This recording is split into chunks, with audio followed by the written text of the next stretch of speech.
في حي هادئ يقف بيت صغير تلمع نوافذه مع شروق الشمس. في الداخل كان رضوان يفتح الستائر بيد دافئة بينما تتسلل أشعة الصباح لتداعب جدران البيت. ليلى في المطبخ تحرك القهوة بابتسامة وصوت الملعقة يشبه نغمة بداية يوم سعيد. أما فهد فكان لا يزال متكورا تحت الغطاء يحلم بعوالم مليئة بالمغامرات. البيت لم يكن كبيراً لكنه كان ممتلئاً بالحب.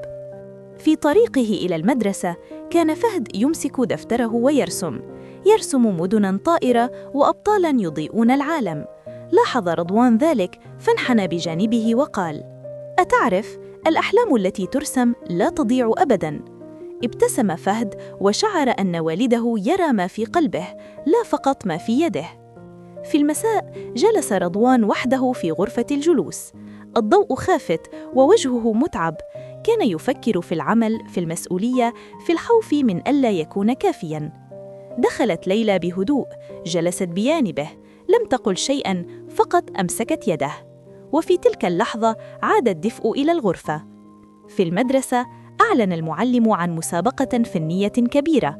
الفائز سيعرض عمله في معرض المدينة. توهجت عينا فهد. عاد إلى البيت راكضاً يخبر والديه بحماسة. قال رضوان: سنساعدك، وقالت ليلى: سنؤمن بك. وكان هذا كل ما احتاجه.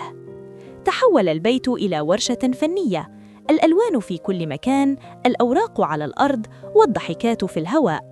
رضوان يساعد في صنع المجسمات، وليلى تضيف لمسات جمالية، وفهد كان يصنع حلمه. كل ليلة كانت تنتهي بتعب جميل وقلوب أقرب. قبل يوم من التسليم سقط المجسم وانكسر. جلس فهد على الأرض، عيناه ممتلئتان بالدموع. قال بصوت مرتجف: انتهى كل شيء.